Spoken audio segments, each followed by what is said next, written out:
굉장히 소박한 일인데 저희 팀이 좀 단체 사진을 찍을 때 멋없게 나와요.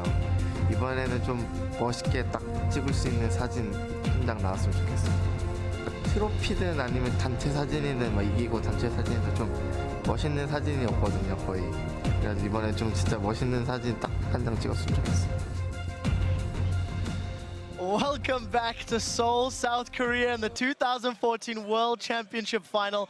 While 9 of the players on the stage are playing for the cup, one of them just wants a nice photo. I'll take that picture for you. I just want to remind everybody to stay tuned after the matches have concluded for the post-game show, as well as a special encore performance by Imagine Dragons. We'll be talking a little bit about the finals as well as the rest of the tournament. Let's turn our attention to Game 4 very quickly.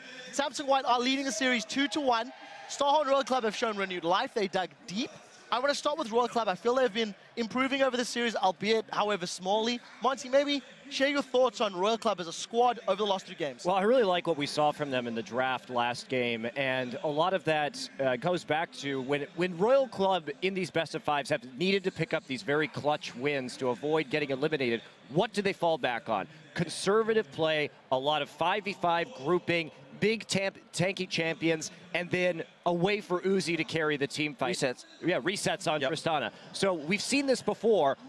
Then we're seeing it again right here. Now, will that continue to work? No, because this is the first game probably that White has been kind of tested in pick and ban. They'll probably rejigger their strategy a little bit, and I think they'll come back stronger. But if Royal can avoid some of these splitting during team fights and avoid kind of losing skirmishes early, maybe they can get back into that late game point again. Now, I want to pose a question about that picks and bans. I do feel like, you know, the Singed pick will be one that will be discussed at length. However, I liked how the fact Royal Club forced that. Freak, maybe share your thoughts on the pick-ban phase or some of White's weaknesses elsewhere. Yeah, so Samsung White did the smart thing on Game 1 and didn't do it here in Game 3, where the Ryze got first picked and they took away the Maokai because they know that they can play mid lane Ryze, top lane Maokai. Here, the Maokai gets picked and they like forget that Ryze still exists. Suddenly, Korn gets on the champion, is comfortable on one who can hold up in lane, does well against Fizz, and suddenly Samsung White don't have this laning impact anymore. I want to see White keep playing aggressive laner so that Pawn can push and then roam, and I want to sort of figure out, does Samsung White keep banning their own champions to try to hold Insect down? They're banning Rengar every single game if they can't first pick it. They're banning Lee Sin every single game. Flat out, they're hampering Dandy a little bit, and that's kind of concerning when the best jungler in the world can't play his 2 best champions. Yeah, and I just want to reiterate, I feel like this entire series we've just seen Royal Club is more about punishing White's mistakes than creating opportunity. White is like the best team at creating opportunity. That's why they play such a fast game, and that's why they can win in like under 20 minutes sometimes. If Royal Club can figure out how to create more opportunities, especially with their comfort picks like Ryze and Maokai top lane, then they can easily take another game forward, but they really need to pick it up in terms of creating picks and plays. So in the previous show, I was talking about how Pawn has a tendency to pick these strong champions and push his lane out and have that wave clear in there and then just start roaming. He didn't show that last game. He got punished with his Fizz, and that kind of felt like Samsung White got pushed back on the map, and that allowed Royal Club to stay in the match, in the game. So I just hope that White opts for some wave clear here and there, and as Freak pointed out already, winning lanes because they're so good at snowballing their advantage. Right. Why would you pick for late game? Why would you pick these funky triple split push compositions? Play where your you strengths. Yeah, just play your strengths. Not needed. Well, Crepper, thank you for that food for thought. We're going to send it over to Riv, Joe, and Jat for the play-by-play of Game 4. Thank you very much, gentlemen, and I love that double lift opportunity because that is what Royal Club has now. Winning that Game 3, bringing it to a Game 4, still alive, not even needing an iron lung on that one. They went through quite convincingly in that game and took it to Samsung White. Well, beat them once, go into the game straight afterwards. You've got to, in my opinion, dominate Samsung White here because if you play a close game and come through, Samsung White aren't going to lose any morale from that, you know. Right. You've got to dominate them here and completely throw them off when it comes to game number 5 because, don't get us wrong here, there's a game that's gone to Royal Club. Samsung White are still the big favorite here, still the big, strong team that we all expected them. The question is whether Royal Club can step it up and throw them off. Yeah, or the question is Samsung White thrown off already because they didn't have a perfect series. We think back to the only other game they've dropped at the World Championship, Game 3 against TSM. Yep. Game 4 was actually a little bit shaky. It was a 40-plus minute game, to my memory, where they started a few late-game deaths because TSM was actually outmaneuvering them in the late game. Samsung White, with the way they play in the early and mid game, that type of play requires so much confidence. And as soon as you lose, just naturally, you lose a little bit of that confidence. However, they did say they were never going to let that happen again.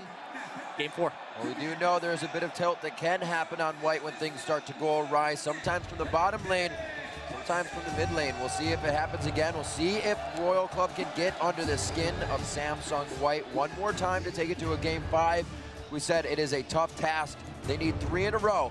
So far they have 1 of those wins. The bans begin. Jace gets taken out again. Too much control from him through these games. We are going to see most of the champions from last game left up once again. Very interesting ban phase here. Again, on the blue side, White is able to get Rengar because the Jace is smartly banned away. It's the one thing that had been proven that Korn can't play, but Pawn absolutely can. I was kind of expecting a Ryze first pick. However, Looper will very confidently pick Rumble into that. And Ryze is no surprise. Braum also somewhat blocks the Twitch pick. I really like that from Royal Club. Maybe we will see the Trist, as they said earlier. Yeah, I mean, we actually did see in the fight at the top, funnily enough, the fight that Samsung White pushed them back with, but there was a lot of Twitch's damage blocked out by Braum in that one, and they were able to lock Twitch down. See if that comes into effect here. Expecting him to go Twitch, probably. He's been a champion that's just worked so well for him. Especially, I mean, you look at his stats coming into the final, 7-0. That's before we even started off today, of course, with the first 2 wins under their belt. It will, however, as I'm talking about Twitch, be Corky Janna. So just throw everything out the window that I just said. Well, it's because Samsung White is making an adaptation right now. They are changing their style of play. They still have the Rengar synergy with Janna, who can get the shield while stealth to make an appreciable increase in his damage. And now Royal Club doesn't have a mid-game matching AD carry to go up against. Add that to the fact that Rengar's mid-game with Dandy is so strong, they might be tunneling a little bit into one of their only available strategies left, which would be a death ball with Tristana. We did see the Lulu played before. They had that save composition coming out with Mundo on the top lane for Cola. But they may switch it around. Does Uzi take the Twitch? Does he pick out some of Im's medicine on this one? He switches back to that comfort pick, and he is going to lock it in, scaling with Ryze throughout the game, and a little safety from Lulu here. So that Lulu pick 2-0 for Korn. See if he can make it 3-0. Yeah, it's been good for them in the top lane. In the mid lane, but not been at all impressed with any top lane Lulus, really, that we've seen so far. So will that mean that Korn gets his hands on it and Cola will have Ryze? Ryze up until today had really been a strong pick for them. On the other side, we're actually going to see Kassadin locked in for the top lane for Looper, and then they take Orianna as well for Pawn. Pawn is not playing an assassin, which he has done through pretty much the entire World Championship. They do throw some nice mobility in the top lane there. It's a little bit of an adjustment. I was expecting something like Talon, but he didn't want to pick it into Lulu. And of course, the return of Pantheon.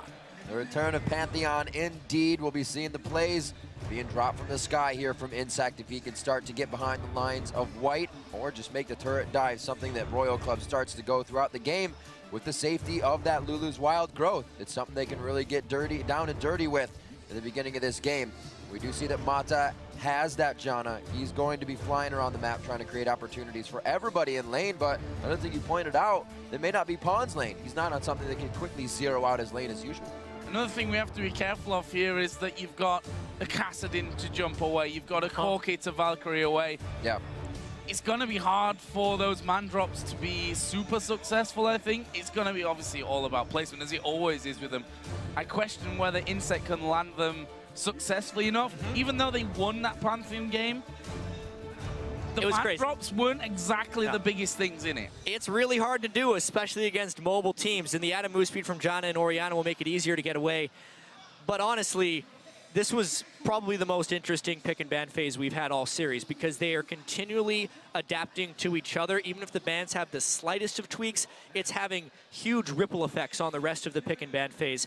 The fact that Trist is in this game, the fact we see another mid-game Lulu, but a matching mid-game attempt with the Pantheon, I'm just really excited to see if Royal Club can continue this journey. I think everybody's excited that we have a Game 4 in this one, and again, we ask you to turn to Twitter once more, or maybe even 2 times more, depending on this result, to vote for who you think will win the series, the Summoners Cup, and become the world champions. Tweet hashtag SSWin, SSW win, or SHR win to @LOL Esports. And we'll see where the numbers stand shortly. Right now, the players stand very tall. Both teams after that, like you said, Joe, does it shake the confidence of Samsung White, or they come out even stronger? Right now, they stand on the rift, and the game 4 begins. And honestly, Riv, it's back to basics. Let's see the level 1 from Samsung White, because they have typically been so good at reading the enemy here at level 1. Can they get to the first ward in time? Can they catch Royal Club as they try and invade? And again, they spot out their entire team. Did they see? Yes. Did they see go down was the question, and yes was indeed the answer. So Royal Club, they've come in here, they've taken away that ward, which will limit somewhat the vision. Actually, a ward has been put on that ramp there at the top. Didn't quite see if they pinged that one, so we'll see exactly how this one all works out at level 1. Samsung White didn't do anything at level 1 in the last game, which is actually booked the trend, because White have been making level 1 plays throughout the tournament. Really something that has set Royal Club back. We were expecting to see some 3 buffs here from White, but it seems like they've kind of absolutely been holding themselves back here in the early game. I mean, even just a little bit, there's some very aggressive wards that were placed by both sides, and I really wonder what type of laning situations we're going to see out of this one, because in-depth knowledge of the starts from these teams will be granted with those wards. It's all about how quickly they can react to them. And in a fluid game with many lane swaps, we have seen time and again, that is where Samsung White is comfortable. And that is what we're probably going to be seeing in this match. You do see Korn still taking the teleport onto Lulu. Pawn with a different play for Orianna on Ignite, but they're not going to meet here as the invade goes down, so Summoner's Spell should be saved, and blue should be taken by Royal. So it's actually really interesting what just happened, because even though Samsung White, even though Royal Club was not seen invading the blue buff, both of their own buffs were warded, so Samsung White can surmise which buff they started on. Expect Dandy to actually try and run straight up for that next blue buff, but Insec will try and match him there because they don't actually have a numbers advantage. We'll see if he can beat him to the spot. This could be huge. It could be a 3 buff for Insec if he does this right. Dandy on full ferocity, however. Dandy going through there will drop a ward in position. Will they pull the mid laners away from this one? Or will Dandy stick around? He's actually going towards this bottom lane. Korn still level 1. He has to know it's coming. And TP was used. This would be a fantastic time to be able to kill him off. Actually, Dandy will back away. Meanwhile, in the top lane, Imp and Matt are going aggressive here onto Uzi and Zero. Both of them fall into about half HP. In the end, no kills, but aggressive stuff from Samsung White up top. And towards that blue buff, it was the help from Korn to come in. The 3 buff start coming in for Royal Club to begin this one. Maybe.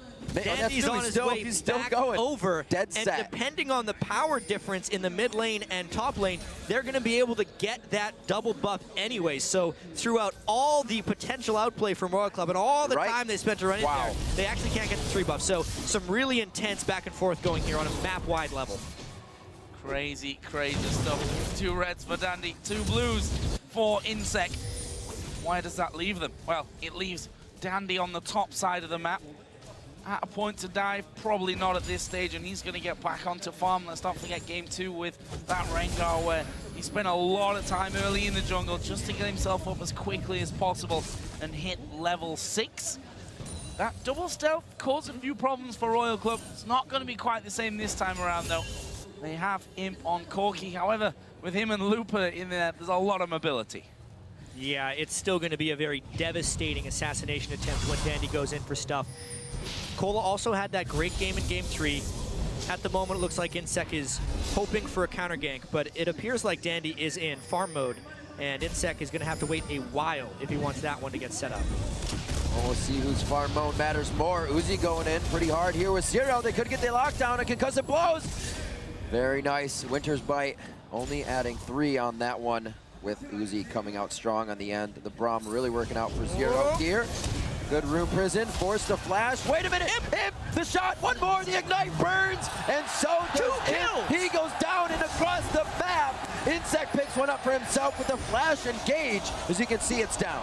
What a start for Royal Club. So they have that incredibly complex level 1 that trades blue for blue and red for red, but then not only does Insect get first blood with the superior gank to Dandy, the duo lane that again was actually in a 2v2, the one thing that I thought Samsung White was going to avoid at all costs, cost them a kill in a 1v1. This is again down bottom and double lock him. I thought Looper was close enough to the tower, but turret shot. he flashed it. Yeah. It's the Pantheon turret dives right there. He blocks the first turret shot. The turret will not save you against Pantheon in the early game. Rise versus Kassadin. Early on, Rise does have a good amount of lockdown potential, and maybe they can get Cola going once again. Now, White initiates the lane swap game. And we see Uzi already with the pickaxe. Insect coming out with another sweeper. Something we see White do a lot, if they even get behind a little, is try to place a lot of forward wards. We already saw that pinged out just now by Zero. Mata tried to get into a blue buff ward. That'll be cleared out the next time Insect's in the bottom. Right now, they have great information to keep this advantage. 6 minutes in, 2-0 for Royal Club. Insect and his pocket jungle picks. Won every game so far with those strange ones, and will it be another one here for Pantheon? We'll find out. Still a way to go in this one. It is, however, 1,000 gold lead that Royal Club sit on here. A dream start in game number 4. After looking like they were really on the ropes after 2, well, they win game 3 and are now ahead in the earliest of early games. How will that turn around? You mentioned pickaxe against what is just a longsword really in that bottom lane. Problems for Imp and Mata. Zero's Braum, very powerful. If they can actually win the lane with Tristana against Corki, that has so many rippling consequences for the rest of this game, as well Rise is so much stronger than Kasten right now. And Twitter believes that's for sure. 50-50 on the fan vote. Twitter believes indeed. You were saying Zero's Braum very, very strong. These are the first 2 games we've actually seen him come out with it, and he is playing exquisitely on this champion. And with all of that in mind, and the 50-50 fan vote and the 1,000 gold lead, never have I ever seen Dandy's Rengar hit level 6 and not make something good happen.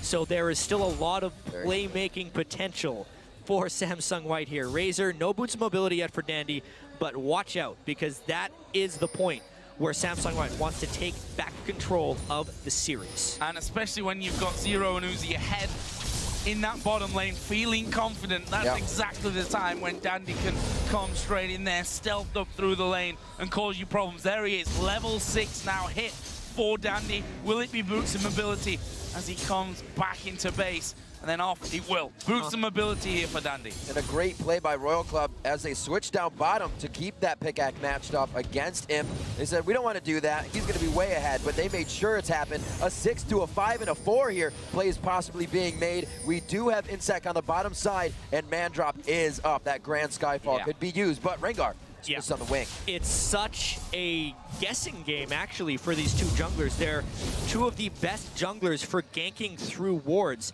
Who will jump first? Insect, he's thinking about it. Here it comes. Man drop down Rengar's to the pretty bottom. close. They're going to dive in. It was the target here. They've exhausted Uzi. Insect on the back. They're trying to get in. But Zero's taking over the turret. He's going to go down as well. Insect low. Insect goes down. Now Uzi in trouble. There's the TP. Actually cancelled, but it's probably for the best. Uzi's going to go down. A shockwave will add to it. And they turn it around 3 for 1. That was an amazing Howling Gale from Mata to completely win that fight. And now they can take the dragon. That is Dandy, the god of counter ganking.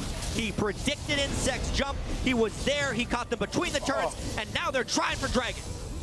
Going to be very close. Korn doing what he can. Close in the fact that Korn could get killed here. Close for him. The Glitter Lance is down. That's pretty much the power he has. An easy smite in, but they don't know where Royal Club is coming from on this. He tries to keep him in range. Can he get the help? Picks on for another Glitter Lance to Dandy, but everybody makes it out alive with Imp coming in for a little bit of backup. Questionable flash there by Korn when there was no kill to be had. They were going to be backing anyway. Now he doesn't have that for the next time Dandy decides for a gank. Check out this Howling Gale. Yeah. Stop. Mata had it timed just right. He knew the angle Insect was coming in on, and he stopped him from being able to jump on him. And then Dandy came in at exactly the right time.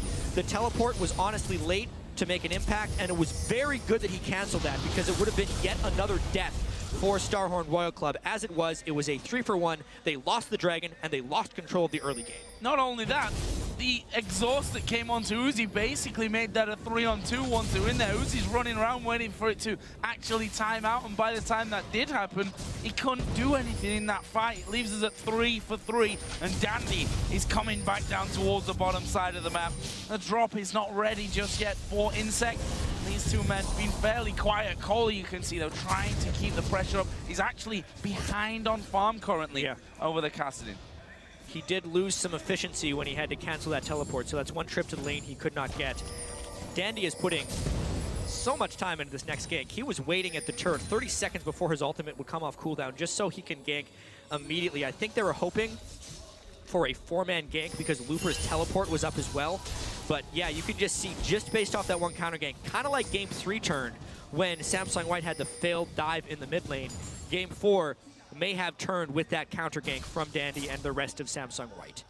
White trying to see if they can figure out where Insect is. Simple defensive wards keeps him safe against Looper as he roams down towards the Wraith camp. Looper back to lane now as Cola was trying to get a push on.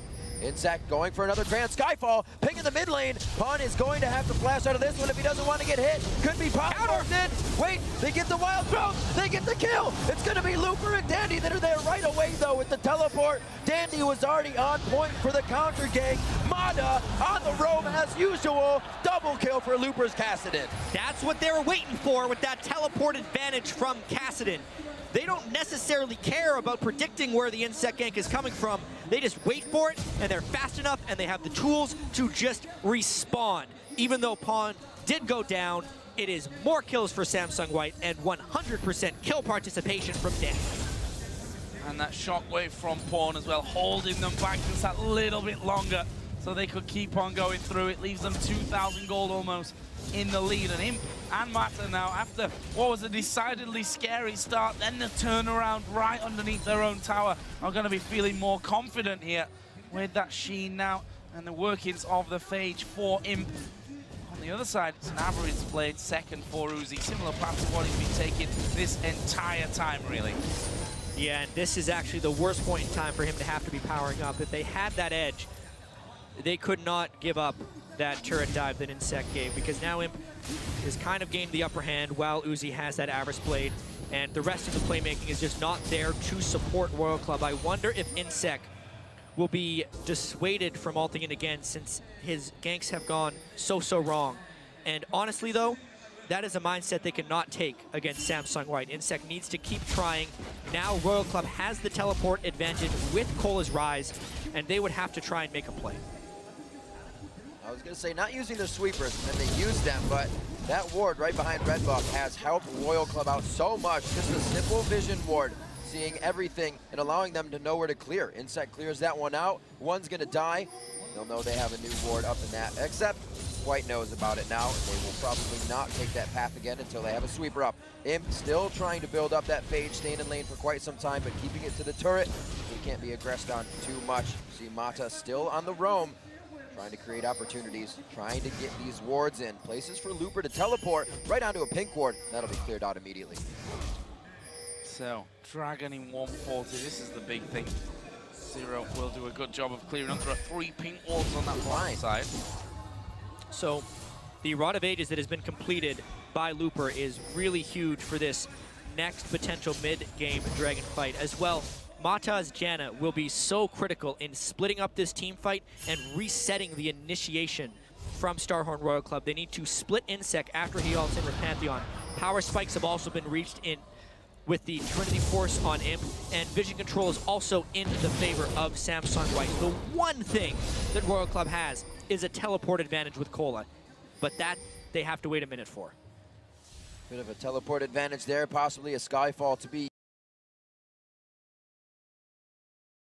used, and you can see the pink wards being placed in certain positions, so he knows he's not trying to do a grand Skyfall while he is in vision. But actually, he's hatching this one right now at the blue buff. and it's going to be dead quite soon. It's If a he trap. sees that, he knows he's going to be on it. 5-4, 14.5. Doesn't look like we're going to get a play out of this one. Yeah, well, Royal Club wants to get a fight before the Dragon, except it's a little bit telegraphed now that they know where Insec is. I also have to add that that is probably the earliest blue elixir I have seen someone buy. Both sides. Korn has a blue elixir, and so does Pawn. That just shows you how paramount this mid-game power spike game is throughout the entire World Championship, but specifically in this game, with how close it is, and the Dragon spawning in 10 seconds. They've made the call. Looper has actually walked down from that top lane with not having his teleport available, knowing that Kohler had his. He had to make the move now. They're going to be there right as this Dragon spawns. Where are they going to go? Are they going to head straight towards the bottom lane? Looper has been spotted thanks to that ward on the ramp. They'll spot the pink ward as they come through as well. But will they sweep out the one ward that's actually giving Royal Club the vision?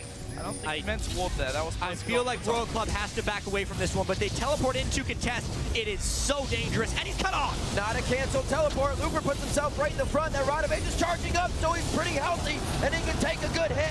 What a shockwave from Pawn. Gets the damage they want, controls the fight, and they walk towards the brush, where Dandy is even stronger, and the fight cleanly going in Samsung White's favor. The Dragon is only going to be an afterthought here for White as they get it uncontested on the Royal Club Ace. That may be the fight that decides the 2014 World Champion right there, because Samsung White knew they had the power. They found the right fight. They split up Royal Club when Royal Club needed to stay together, and they just ran down every single member individually. They take everything.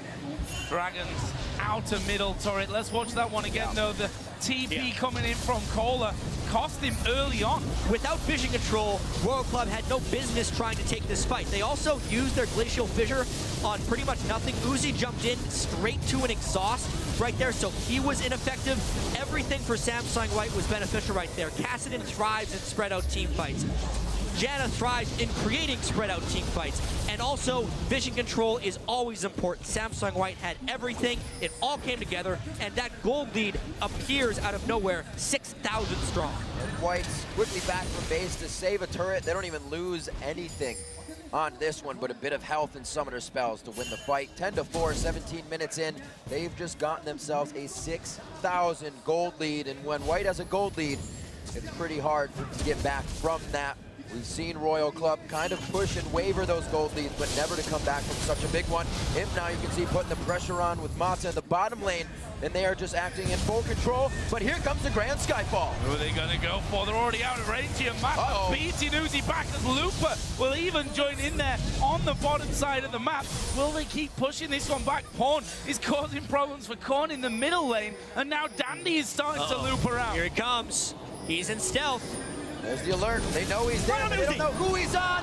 He eats Uzi right away. Looper's going to be able to give a little bit. Dandy gets the heal, and he flashes out perfectly. Here comes Pawn from the side, and he's just dribbling around everybody. The ball movement is incredible. There's another one. He can dissonance as he walks over it, and he does so. Zero goes down as well. Another turret coming in. They are getting so much at once. Their spikes are incredible. We were wondering if there was going to be a lack in confidence and conviction from Samsung White after dropping Game 3. Definitely not. As soon as they got that Dragon fight, they turn it on once again.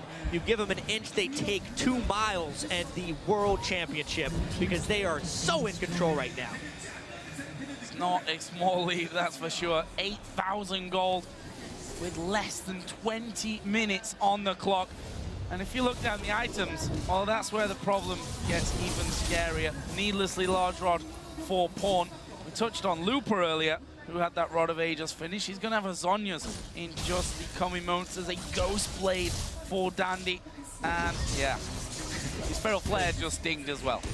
At 18.5 minutes, with how much he's just been everywhere in this game, he is the most dangerous Rengar in the world. That is not even an argument for anyone to make. 100% kill participation, 19 minutes in. Everywhere he goes, good things happen. And they have Royal Club completely contained. And it helps so much that that top and mid lane are so versatile. We see these picks coming out of Looper now. Pawn is first Orianna of the entire World's tournament from groups to now, and he's still playing like he played it every day. Absolutely amazing. Still with that gold lead, 13-4 as they start maxing out more kills, and they may just do what they did in the group stages, the shortest games with the highest KDAs. They look to do it again. It seems like Royal Club's win only angered the Giant. Yeah, it looks that way, that's for sure. I mean, 13 kills to the 4 of Royal Club. The outer layer of turrets all gone, full-on dragon control, and a bunch of kills. Look at this, Dandy, Ghostblade with the ultimate. He's going to dive on him, take a look at the damage. He's going to get put on the kill with the auto attack there right at the end. That leaves them with a 5 versus 4, with the bottom lane pushing up towards the inner turret. A free blue buff as well for Dandy. Yeah. And it's an extra 52 attack damage he gets when the Janus shield goes on him. It's creating so much more threat. They're just going to keep the pedal to the metal. That's the shockwave, really giving them the ability to take the turret and then some. We see Cola running in from the side. Glacial Fisher across. It does hit Pond. He's on the double buff Oriana though, so he can keep spitting out the damage, keep spitting out the AoE. It pushes Zero off to the side. It takes him out pretty much by himself. You can only see a bit of assist coming from both the mid lane and the support. And Royal Club is looking for solace on their base 20 minutes in here as their inhibitor's about to go down.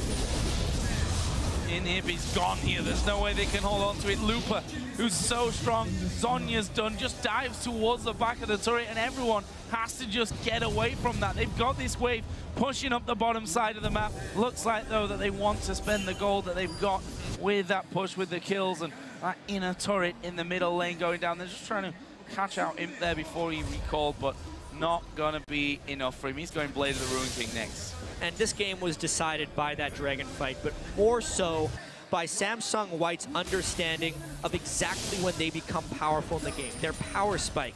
They had the Trinity Force, they split up the fight at that dragon, and really, if you look at Royal Club and their chances to win this game, it all had to do with reaching 20 or 30 minutes and having Uzi stronger than Imp, and using him plus the Lulu shields to create more action. They did not have to fight that dragon, but Samsung White knew that it was theirs to take, and as soon as opposition was provided, it was just blown straight through. Now, it's just the symphony for Samsung White. They had that slip up in game 3, but this is what they live for. This is why they're so good, how quickly they can close this game and become the world champions. And when the opportunity arises for another advantage, you see the entire team there ready to take that advantage. Dandy gonna clear out a pink ward real quick as they just start strangling out the vision of Royal Club here. And they're gonna wait for them to ward up more. That turret goes down, and they're gonna be able to start splitting these lanes a bit once the super minions come in. Actually, Dandy just uses that as a front door to get in. There's the Ghost Blade. They hop in. Oh, the Ghost Blade into Shockwave, or rather, Rengar jumping into the Shockwave out of invisibility, and that's gonna be huge damage. This might even be enough for the next inhibitor. Kills coming in from Looper as he gets to the backside. As you said, chat, thriving in chaos. Looper doing just that. It's huge, and they may just try to win this one. The Death Divers are so short. They're short here, but they were actually pushing that super minion wave through, and Samsung White are on towards the Nexus turrets. Look at the damage that they have there. The first Nexus turret is going to fall. Only Lulu really there to stop them. The second Nexus turret fall. They're going to focus in on the Nexus itself, and Samsung White are the 2014 World Champions. What a sight.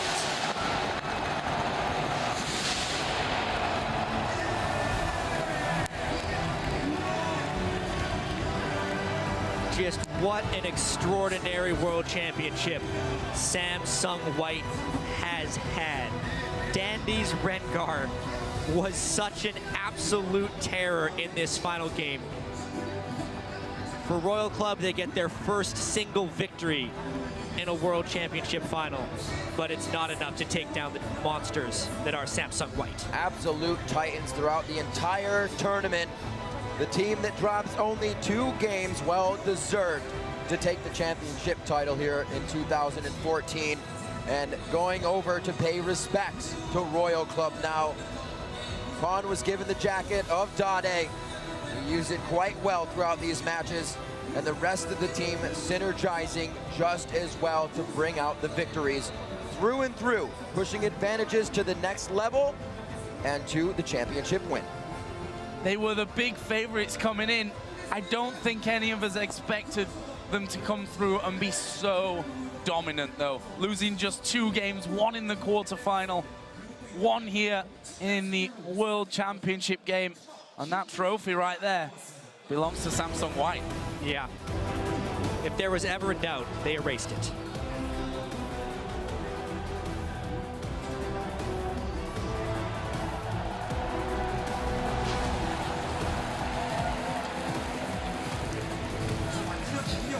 The cup hoisted in front of the home crowd.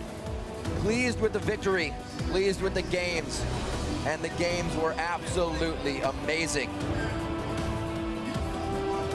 It's gotta feel good being considered the best team in Korea for so long, but never being able to actually win that championship.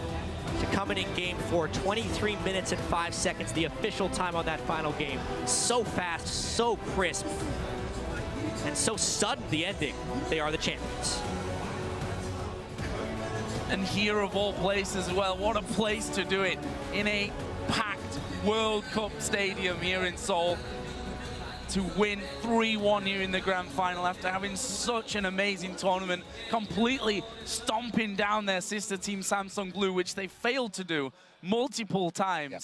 Such a deserving winner than we've ever had, I think. In a contribution from everybody on the team, like when you asked Imp who's the best AD carry, he said Uzi, but together the team, our team, synergizes better, we play better, and they've shown that here tonight. Yeah, and it's every single player that stepped up throughout the World Championship. Obviously, Imp had so many dominating games on Twitch, but Pawn played so many assassins, and to be able to switch back to Oriana in that final game, go 7-1-9, and just control Korn once again was really impressive. Looper as well, known as a very passive defensive top laner, breaking out so many new picks. His top lane Kassadin was lethal, his Akali was incredible. They really just stepped up. They hit their stride exactly when they needed to.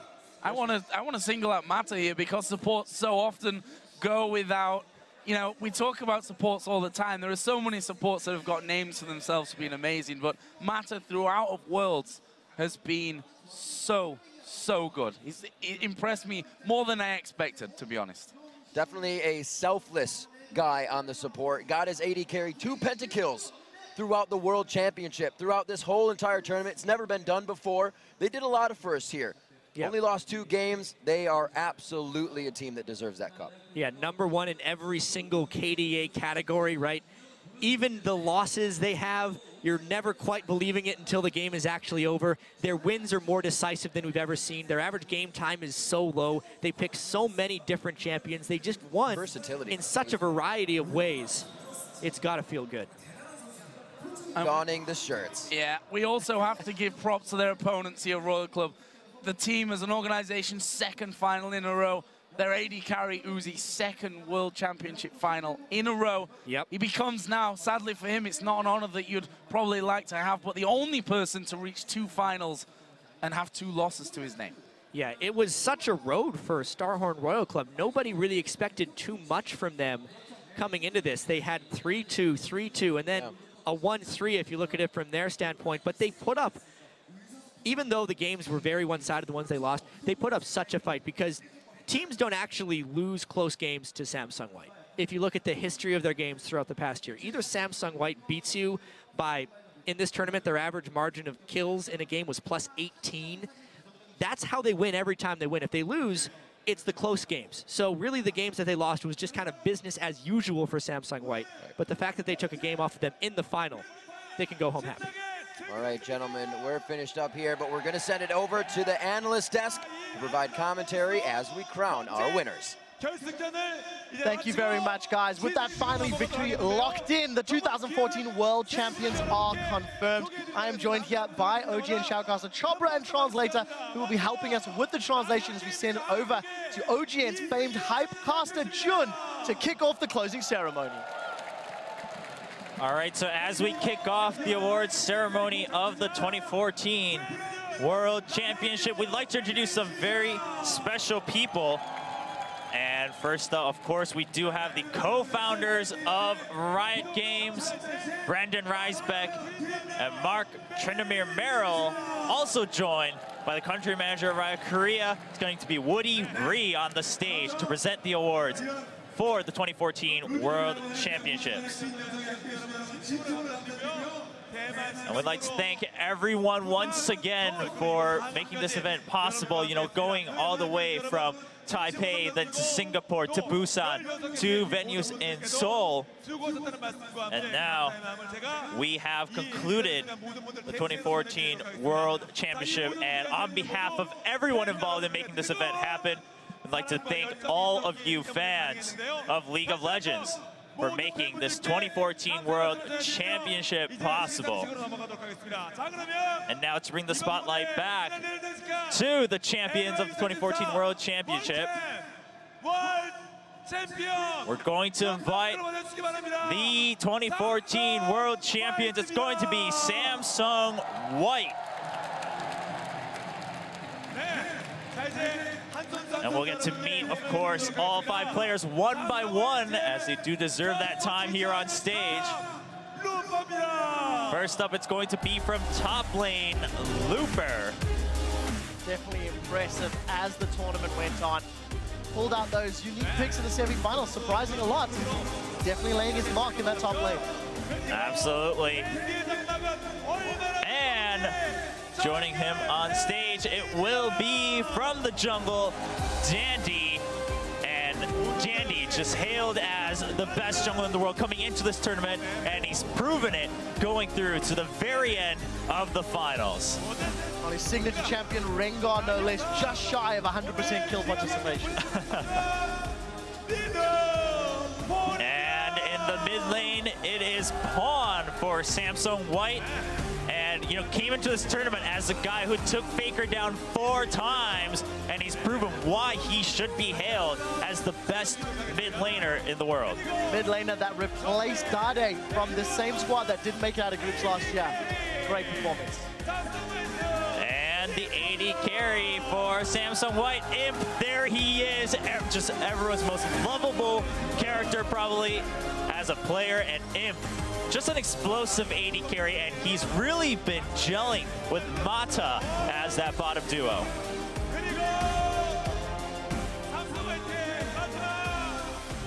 And last but not least, it's going to be the support player and also the MVP of the World Championship Finals of 2014. It's going to be Mata. And just the absolutely well-deserved MVP award. Yeah, mind-blowing performances all throughout Worlds. Can play defensive, can play offensive. I voted for him as MVP. Definitely deserved.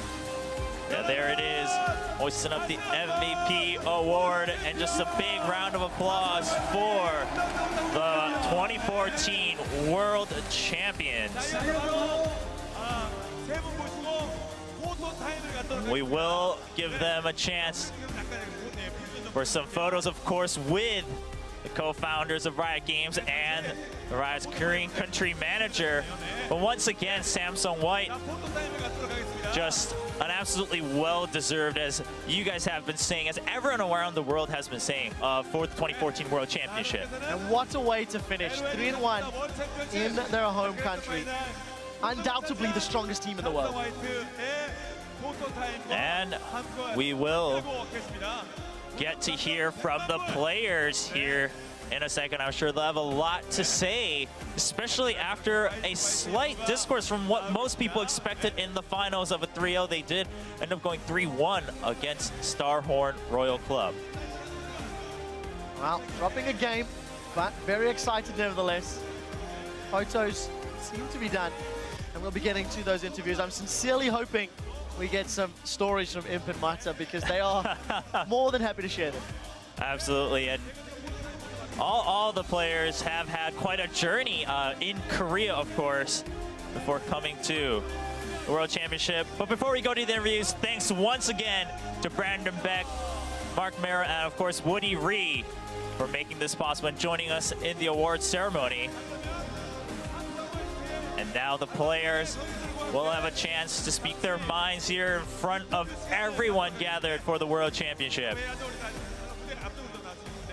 Over 40,000 fans in attendance. And definitely cheering on the victors. Yeah, it's been just a crazy journey. And of course, it's going to be first up Looper, who debuted on the World Championship stage last year and carrying through to 2 consecutive World Championships. I'm just so happy right now, you know, standing here.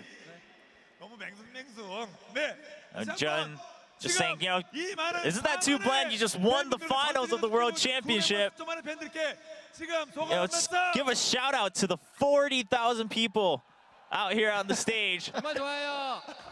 He says, I'm really happy. Oh, Looper. I can imagine it's overwhelming. Yes, indeed. Now, Looper, just people have been praising you that you've gotten 3 times better, 4 times better. Just so much better. How do you rate yourself? And Looper just saying, well, you know, I've just been doing my part, practicing hard, and I think this is the reward I get.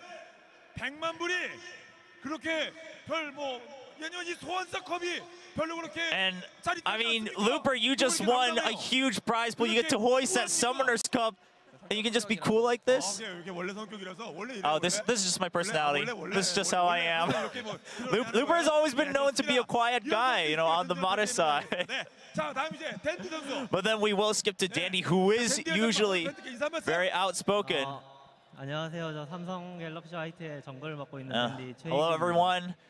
You know, Inkyu Choi, that's my name, and I am, of course, the jungler for Samsung White, Dandy. 뭐라 해야 되지? 너무 상상도 할 수 없는 무대에서 제가 게임을 you know, 한다는 this is 것 just an 자체가 absolutely 너무 제 dreamy 인생에서 stage, 영광인 것 같고요. and to be able to play this game on this stage, I just still can't take it in. I'm just thankful that we were able to get here and to everyone supporting us. And you know, who'd you like to thank the most? And Dandy, just saying my parents. You know, I want to give a shout out to my parents. And you know, I actually haven't been able to give much back to my parents as a professional gamer until now. You know, just kind of having to do my own thing and not really being able to communicate with my parents much. And I know there's some just other people may have misconceptions about what my career is, and it's hard to support me directly, but I'm just very thankful that I was able to stand here and now give thanks back to them as my parents. And next up, of course, Pawn.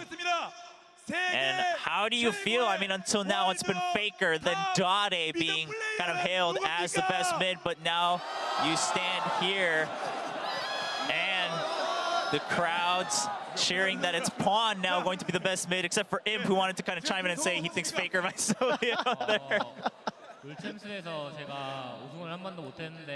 And, you know, as for me, I've never been able to win champions in Korea. I wasn't able to hoist that cup up, but now here I get to hoist the Summoner's Cup up, so it means a lot more to me to have to stand here. And, you know, just how do you feel going up against all these other mid laners around the world? You know, there are people like Faker, Expeke, and Pawn just saying, you know, I don't play to take the spotlight. I just do my part. I just play to win with the team. So I think it's hard to kind of compare myself with those players. And Imp, how do you feel? 정말 좋고요.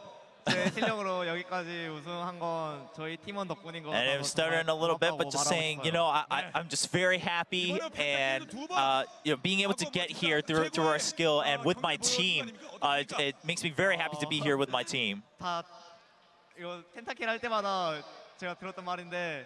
And 댄디 덕분인 것 같아요. 댄디 덕분. About his pentakills so far in the tournament, he just says, what I've heard every time I've pentakilled is actually that it's thanks to Dandy. So I just gotta give it up to Dandy. And as for Mata, I mean Mata's great too, but I think Dandy set up the pentakills for me. 일단 마타 형이랑 저랑 정말 오래된 보티오 같은데. And with Mata, I mean we've been together for quite some time, and probably one of the longer lasting bottom lanes in Korea and in the world. And just thank you so much to Mata for bringing me up to this level and also covering up some of my mistakes and, you know, the parts that I had to improve on. That's very strong. 안녕하세요. 만진 거 눈이 방금 눈을 만진 건 어떤 And 일이었습니까? Mata 아니 좀 피곤해가지고 was rubbing his eyes. 만졌어요. We'd like to know, why you're rubbing your eyes. And I'm just a little bit tired. Just had to rub my eyes a little bit. But I'm sure very touching moment for him as an older brother. 여기서 그만하고 싶네요. 뭐? 여기서 그만하고 싶어요. 내 농담이고. Mata just saying, how I do feel is I want to stop right here. This is where I want to stop. But of course, joking aside in terms of career, it's been just a difficult journey to be able to stand on a final stage. And then we've grown and grown, and this year we got to stand here as the victors on the stage of the World Championship final. So it means a lot to me. And 더 열심히 하고 싶어요. we got to win the World Championship, but I actually want this to motivate us to perform even better in the future. I actually want this to be a turning point for our team. And so, 내가 그리고 before we wrap up, Mata 부모님한테 여태 프로 생활하면서 would also like to actually give a shout out to his parents, just saying, I actually have never mentioned my parents in interviews or any opportunity that I've had as a professional gamer. So I want to take this chance. Thank you so much for being with me. And now everyone wants to turn at the mic. Well, we'll give you the time, Im. 인규 형 같은 경우에는 저랑 2년 6개월 동안 같이 해줬는데 제가 못할 때나 잘할 때나 같이 해줘서 just 고맙고 my teammates, but especially Dandy, who's been with me for 2.5 years. Just thank you so much for being with me, even when I've just been on the just down low in terms of performance. Thank you so much for sticking with me. Looper, thank you so much for just holding true in that top lane. Of course, Pawn also just doing your part every time, and I have to give a huge shout out to Mata. 저희 선수 5명 못지않게 뒤에서 경기는 뛰지 않지만 And 선수 Dandy 못지않게 열심히 노력해 주신 분이 저희 윤성형 코치님이거든요. would like to say, I also want to give a shout out to our coach. It's not just us 5 you always see on the stage. It is home really bringing us together, actually putting in just as much work, if not more, to be able to bring us to this level. So I want to give a shout out to him alongside Imp, and also Dandy giving a huge shout out and praise to his mid and top laners, Pawn and Looper. But once again, these are your 2014 World Champions, Samsung White.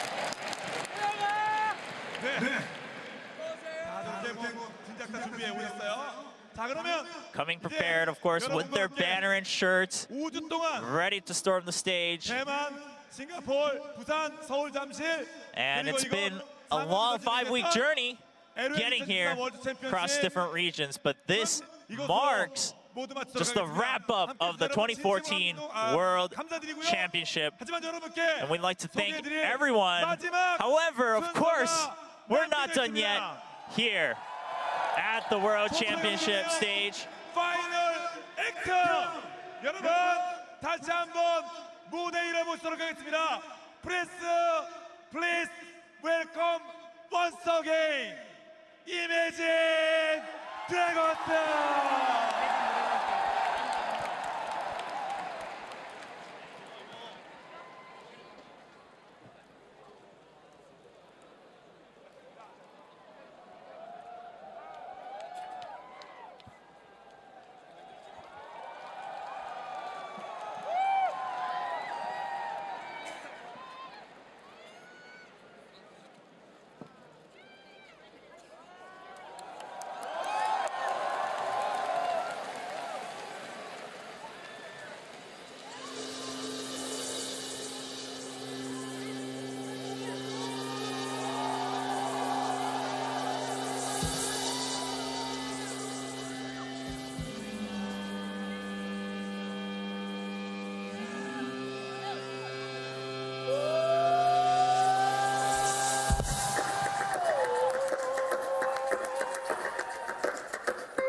'cause they just may run away from you. You'll never know quite when, well, then again it just depends on how long the time is there with you. I've had the highest mountains, I've had the deepest river. You can have it all but not be moving. Take it in but don't look down. 'Cause I'm on top of the world, eh? I'm on top of the world, eh? Waiting on this for a while now. I've been paying my dues to the dirt. I've been waiting to smile, eh? Got holding in for a while, eh? Take you with me if I can. I've been dreaming of this since a child. I'm on top of the world. I'm trying to cut these corners. I try to take the easy way. I kept on falling short of something. I couldn't give a damn. Well, then again I couldn't have. 'Cause I've traveled all this way for something. Take it in but don't look down. 'Cause I'm on top of the world, eh? I'm on top of the world, eh? Waiting on this for a while now. I've been paying my dues to the dirt. I've been waiting to smile, eh? Got been in for a while, eh? Take you with me if I can. I've been dreaming of this as a child.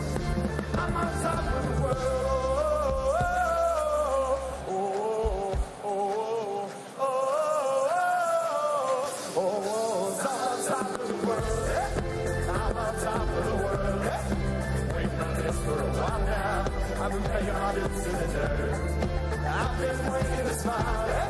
Got holding for a while, eh? Take you with me if I can. I've been dreaming of this since a child. Come on!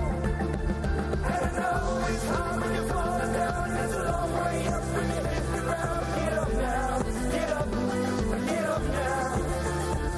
And I know it's hard when you're falling down. And it's a long way up when you hit the ground. Get up now, get up now. So I'm on top of the world, eh? I'm on top of the world, eh? Waiting on this for a while now. I've been paying my dues to the dirt. I've been waiting to stop, eh? Hold me down for a while, eh? Take you with me if I can. I've been dreaming of this since a child. I'm on top of the world.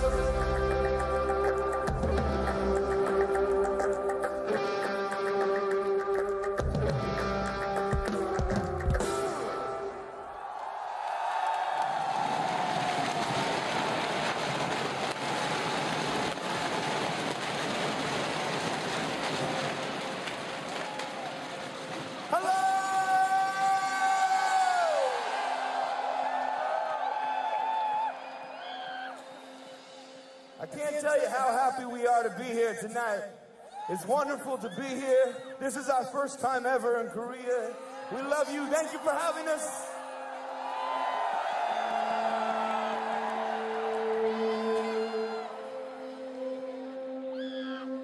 It's time to begin, isn't it? I get a little bit bigger than I'll admit. I'm just the same as I was. Now don't you understand?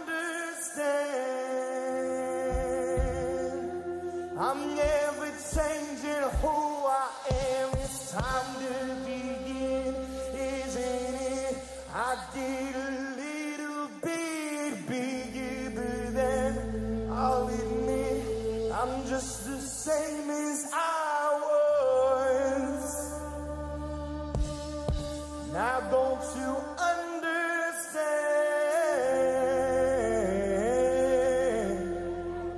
that I'm never changing who I am?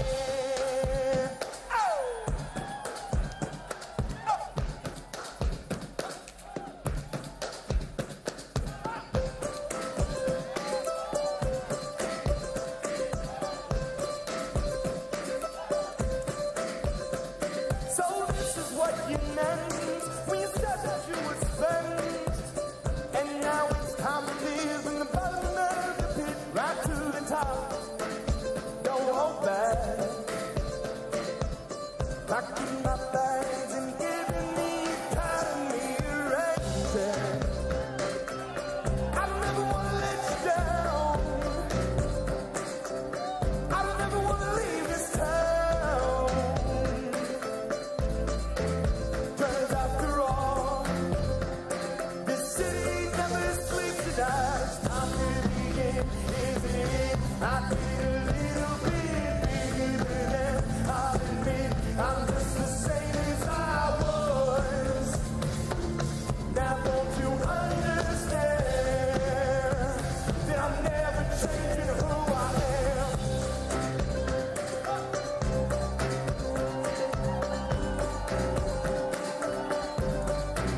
Now don't you understand?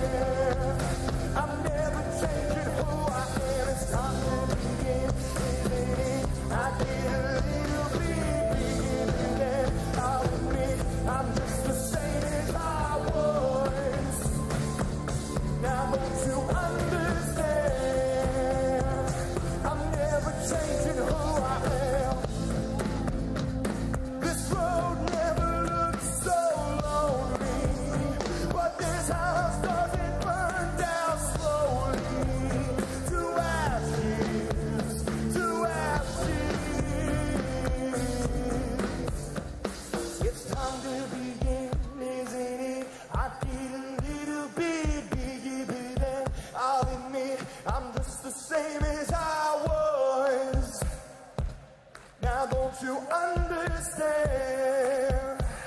I'm never changing who I am. It's time to begin, isn't it? I did a little bit bigger than I'll admit. I'm just the same as I was. Now don't you understand? I'm never changing who I am. It's time to begin, isn't it? I did a little bit bigger than I'll admit. I'm just the same as I was. Come on! Now don't you understand? I'm never changing who I am. It's time to begin, isn't it? I did a little bit bigger than I'll admit. I'm just the same as I was. Don't you understand that I'm never changing who I am?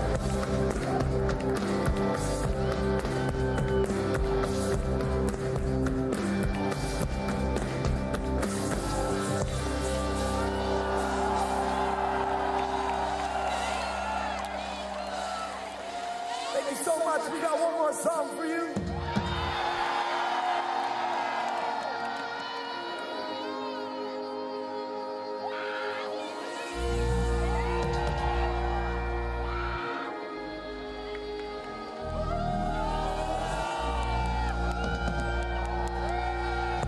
Thank you for letting us into your wonderful, wonderful lives. We've had an incredible week here, and I promise you we'll be back time and time again.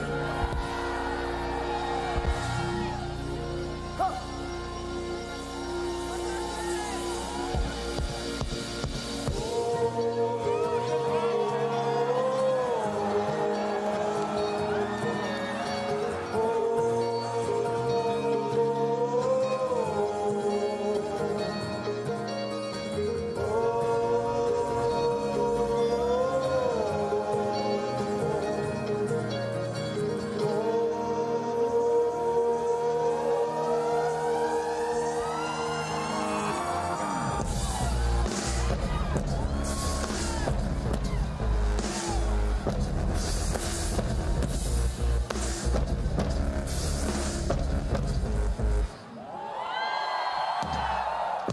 I'm waking up to action dust. I wipe my brow, but I sweat my rust.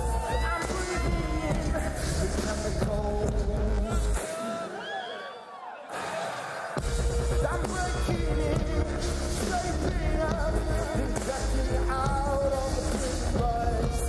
This isn't the apocalypse. Whoa, I'm waking up. I feel it in my bones to make my system blow. Welcome to the new age, to the new age. Welcome to the new age, to the new age. I'm radioactive, radioactive. I'm radioactive. I raise my flag, got my clothes. Now it's a revolution, I suppose. Painted red, there's something right here. Whoa.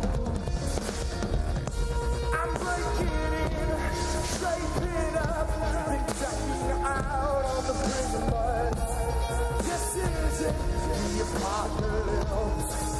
Whoa, I'm waking up. I feel it in my bones.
amazing close to an epic, incredible, immense journey. I just want to thank Chobra for joining us to provide commentary during the award ceremony. And since I'm in his spot, I'll say thank you. Fantastic and great translations. Guys, we are going to take a quick break. Stay with us. When we return, we'll break down Samsung White's triumphant finish and talk with one of our winners. We will try to sing their praises.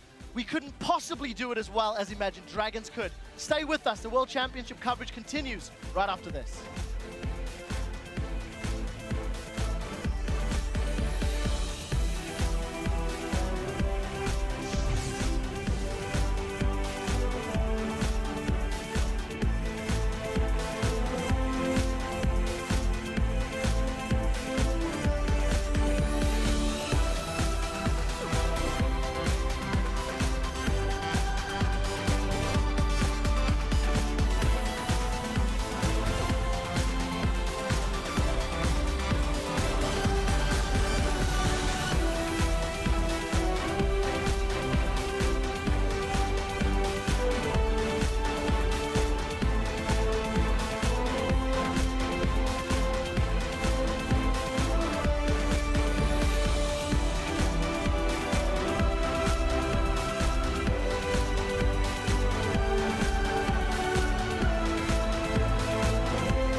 Welcome back, ladies and gentlemen. Wow, what an event. I just want to say congratulations once again to Samsung White. We've had just about enough time to catch our breath. We're not finished yet.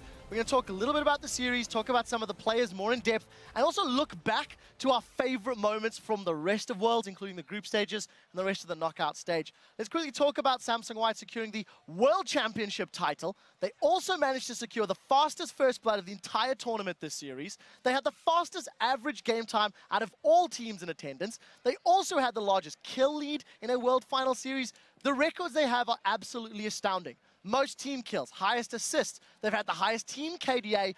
We just want to spend some time celebrating Samsung White. Let's pull up some of those stats that we have just highlighted and maybe start with, Monte Cristo. Samsung White, they lived up to the hype, dare I say it, for the first time. Well, not for the first time. Well, I suppose they weren't hyped up initially, but I mean these stats are just ridiculous. Like back in the days of Champions Spring, they kind of came up and then never reached that peak again. So yes, I'll go with you. Since they've had hype. Since they've had hype. He'll agree with you, but grudgingly. Sounds like Monte Cristo. Yeah. All 5 players lead the role in KDA. It helps when you've got a 15-2 overall record, of course. But Freak, care to chime in a little bit more on the team holistically? Yeah, I mean, overall, this is a interesting team stylistically. I think every team has their own style. It's their sort of their instinctive play, how they all play together. This is an early game team. They play aggressively. They look to win all their lanes. Dandy looks for openings all the time. His team is well set up to support him in this endeavor. Mata has some of the best warding ever, and oh look, like you know, Yeah. and they're all great at interacting with their fans, of course. You know what? He's a world champion. He can do whatever the hell he wants. And none of the rest of us are allowed on camera unless we're talking. And calling them an early game team almost gives them a little discredit. It's not like they fall apart late game. They're just incredibly broken early game. Like they just destroy people early game, but late game they're still obviously world class. They can take 30-minute, 35-minute team fights and just take the game. I feel like this is one of those teams where they are their own worst enemy actually applies, and it's actually truthful. If you look back at the tournament, they finished, what, 15-2? Basically had 2 losses and a whole lot of wins, and both those losses came to at their own hand, picking no wave clear. Yes, their enemies exploited that. Yes, their enemies played that well. No discredit to that, but they dug themselves a hole, and once they realized they've been beaten once, they put that fire back in there, and they immediately close out that next game in a convincing fashion. Right, both those losses were after they're 2-0 up in a best of 5, and they're like, all right, I think we can take it easy in this one, and then go, whoa, sorry, just kidding, let's try again.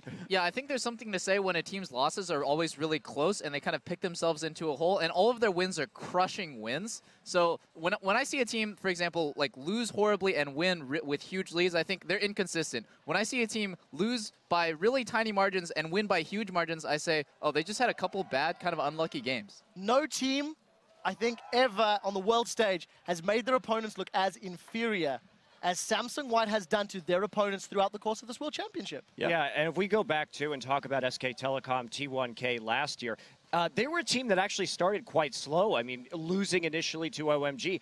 Meanwhile, in this tournament, Samsung White came out, you know, with guns blazing, took their group without even a loss, and we kind of just saw them get even better from there. So SKTK, a little more of a hiccup, but I think White has been more dominant than last year throughout this tournament. I feel the same. I definitely feel the same. I think let's start to wrap up our talk about Samsung White the same way we started it. Talk about some of the individual players, maybe guys that stand out for each of us individually. Freak, who's your standout player from White, if you can pick one? Yeah, my standout is Looper. I talked about him. I jumped at the chance to get to talk about him in the pregame show.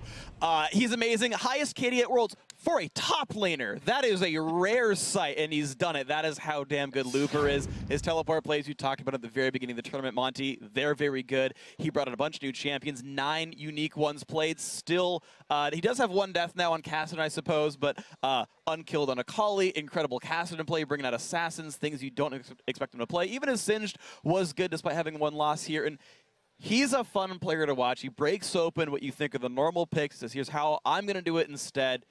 Great player overall. For like a year and a quarter as a pro. You touched on that teleport point, and we really need to reiterate that. The zero hesitation on his teleports is what makes him the best, because he will just, every time one of his teammates shouts help, he'll TP, assess the situation, cancel him at the last second if he has to, or just come out with a beautiful like counter kill, 2 counter kills. He did that in the last game as well. Looper is just such a solid player. And I must emphasize the fact that he has the highest KDA. Top lane is historically the lane that gets screwed over the most. In 2v1s, you don't get support to ward for you as mid does. Generally, the jungler is not going to hold your hand top lane and ward for you as much as the jungler will ward for mid and bottom, because junglers should generally be in like the mid side area. The fact that Looper can do this with almost like little to no help and potentially getting screwed over by the enemy jungler all the time, it's just ridiculous how good this guy is. While playing champions like Kassadin and Akali who can't do anything pre-6, and it's like, yeah, no, it's fine. He just teleports bottom. He gets a double kill. Yeah, like whatever, YOLO. Finals. You talked a lot about junglers. Dandy, come on, hit me up. What do you like? What do you dislike about him as in the jungle? Oh, wow. Like, I can't sing enough praises about Dandy, but I think the biggest thing is that he adapts to every situation. He's always aggressive, so he doesn't just, like, see a situation he's uncomfortable with and say, okay, I'm just going to play defensive this time. He always finds a way to play aggressive and make the first move. And like I was saying before, Samsung White creates opportunity, and Dandy's generally the one to do that. He goes to the enemy jungler, he deep wards, he says, okay, if their enemy jungler is not on this side of the jungle, then I can dive your mid lane. And he just does it. He always is 2 to 3 steps ahead of the enemy jungler, and that's why he just like babies them around and slaps them in the face like every single game. Yeah, interesting stat there. Part of 11 First Bloods, played 5 unique champions. His Rengar is undisputedly the strongest in the world. That Game 4 of that series demonstrates it. And White were banning out Rengar and Lisa in that series. Right, and remember too, 11 First Bloods, but they only played, what, 16 games? Yeah, 17 games. That's still pretty darn impressive. Yeah. And before we move on, I just want to highlight that the synergy between Danny and Mata is the reason they were actually both so far ahead in the running for getting MVP here, because sure, you can give it to Mata, you can kind of give it to Danny. Actually, you should give it to both at the same time, because their timing on their vision control is so good. If you've ever played for support and you've tried to team up with your jungle, you will meet up, and one always waits for the other. They don't. They arrive at the exact same time, go into that jungle, place their wards with no double warding, always the right ping course. It's just beautiful to watch. Yeah, I like how you actually talk about the synergy between Dandy and Mata, because actually we all get pulled for our MVP of the tournament. I initially said Looper because I'm fanboying over him the whole time. You. Yeah, all right. Thank you. Yeah, and then they were like, okay, well, Looper didn't win. Dandy and Mata got a tie. And I'm like, all right. I guess I'll go with Mata. It's like, still a tie between Dandy and Mata. Can you guys please change your votes up somewhat? These guys are hand in hand as like the big, like, crushing people of the team. And I mean, it shows over and over again how good they are. Yeah, it really does. Mata in particular is one of the most diverse supports, I think. Regardless of the situation or the team comp, he always seems to have the same incredible impact. We will actually be having an interview with him shortly as the guys are getting set up. Maybe Crepo, share some more thoughts on Mata, and just, I know, let me see if I can paraphrase you correctly. You don't suggest not buying Frost Queen's claim to Mata. You simply ask for his permission to be taught. Am I saying that properly? See, okay, you can criticize builds all you want, but I mean, when Mata does it, he must have a good reason, and he's clearly shown that he's just ahead of like all the supports in the world, and it's so much fun to see. Occasionally, as a pro player, you will see people do things that are like outside of your range of expectations, outside of your knowledge, and it's fun to actually be schooled and be educated by somebody this good at the game, and it's been such a joy to watch him. He made 0 mistakes almost. Like, if he makes a mistake, he'll recover beautifully. He's just one of the world's best players, and he's definitely the best in his role. Yeah, I completely agree with that. I do believe that interview is ready, so we're going to send it over to the stage where Sharks are standing by with one of our world champions, Mata. Thank you very much, guys. I am indeed joined by Samsung White support and this year's World Champion MVP as well, Mata.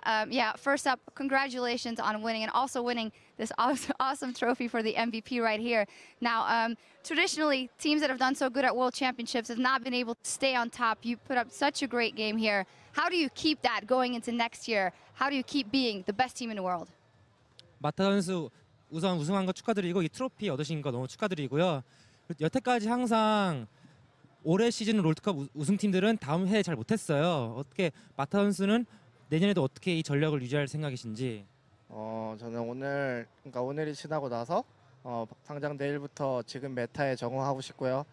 그리고 다음 시즌 목표를 일단 롤드컵 진출로 잡고 싶어요.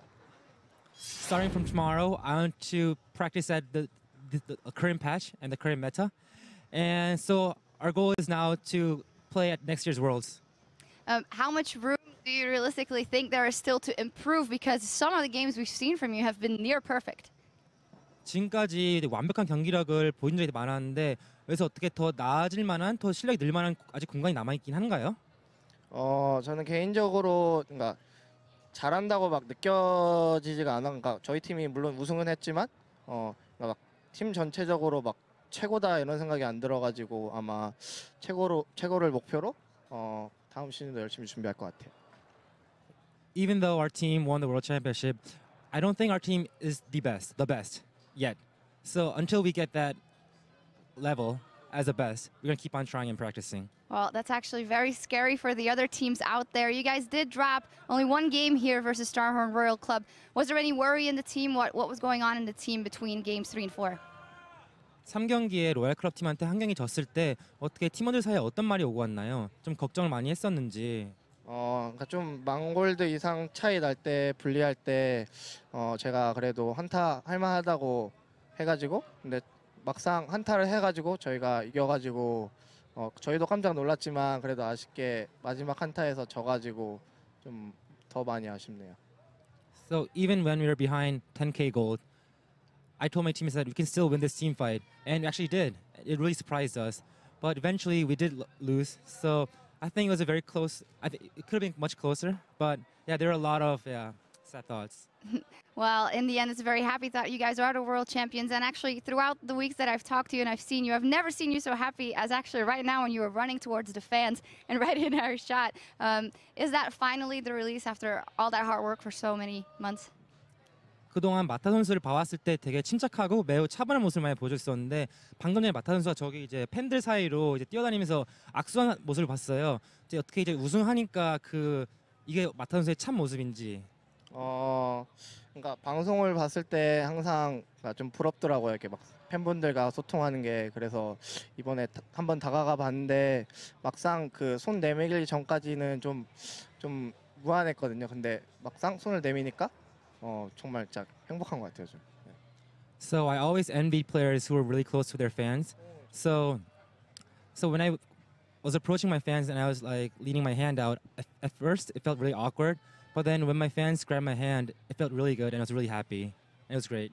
Yeah, it actually looked like a fantastic moment. Another fantastic moment. You said you went to watch football here in the stadium before. Now you got to be on stage with Imagine Dragons as the fireworks were coming out. What was that like? 예전에 이 경기장에 축구 보러 왔다고 하신 적이 있는데 이번에는 실제 무대에서 경기를 하셨고 이매진 드래곤과 같이 공연할 때 무대에 있었고 막 폭죽 터지고 엄청난 광경이었어요. 그 소감이 어떤가요?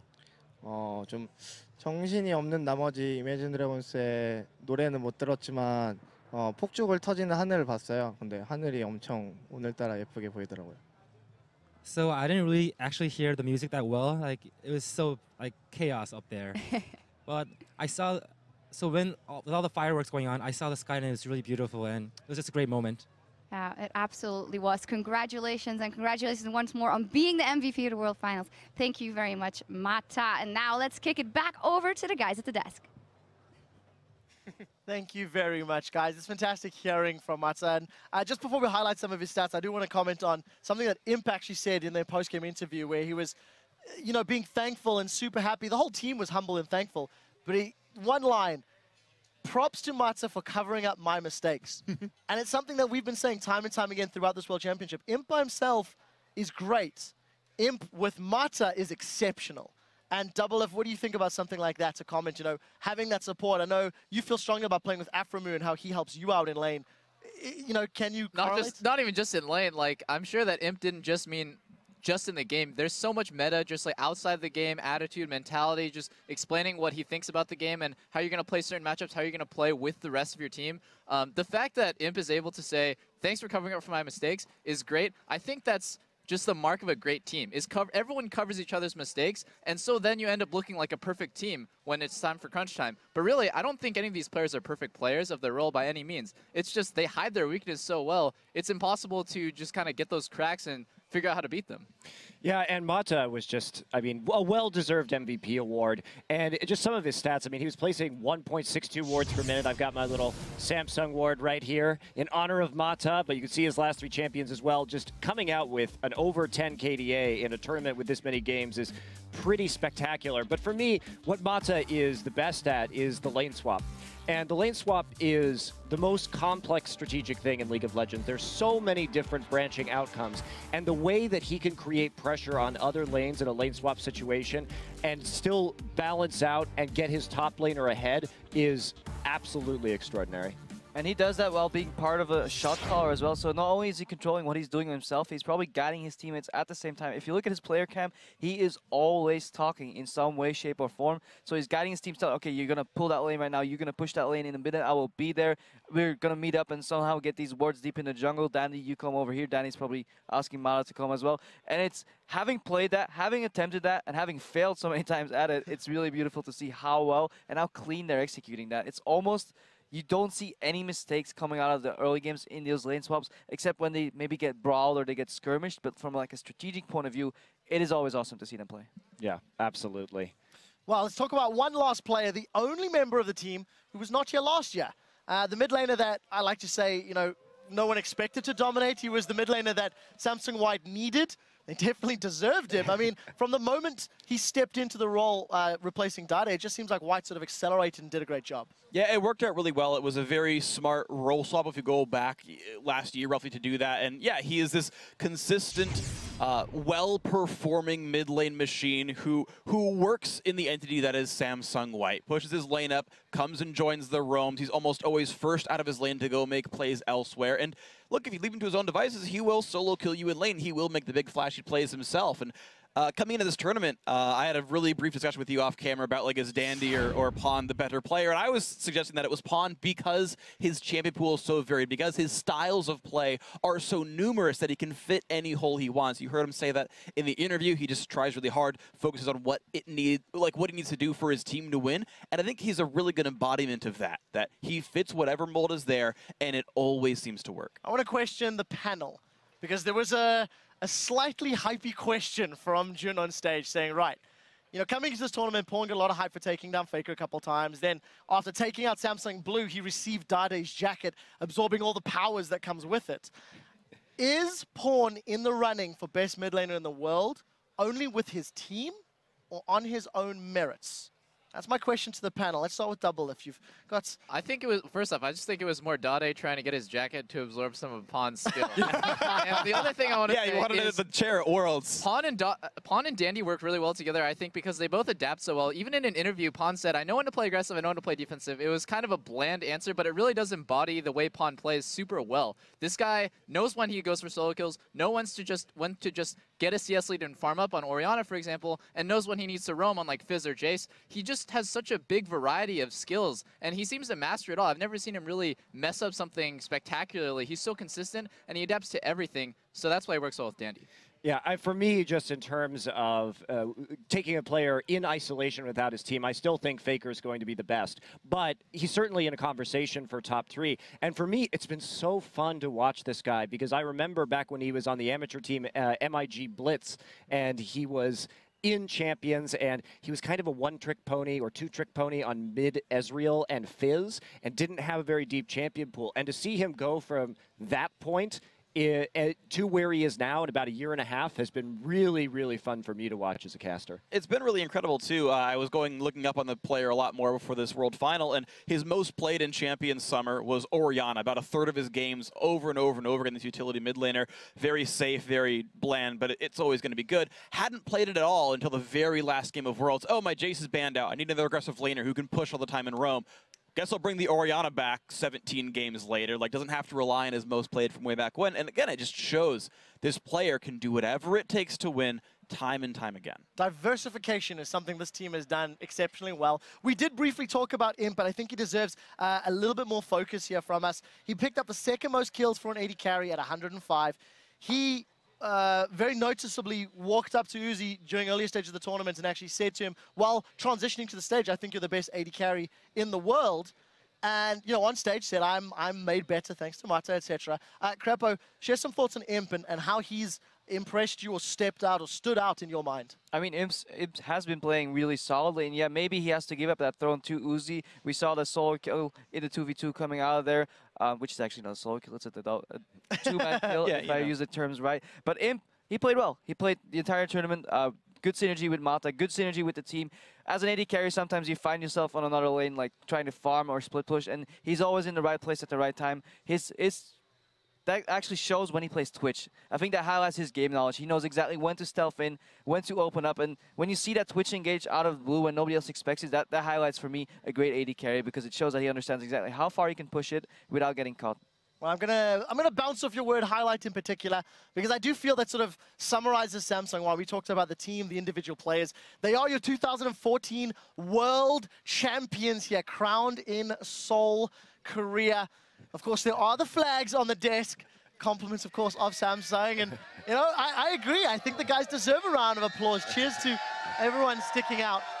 I want to transition to something else that we have been doing and something we want to celebrate as well. Is everybody enjoying the show at home? Earlier, we asked you on Twitter, what has been your favorite moment from Worlds? We also asked the analysts, and here's what some of you guys have been saying. First one's from @Sleepless2. C9 almost successfully pulling off the base rush versus Samsung Blue.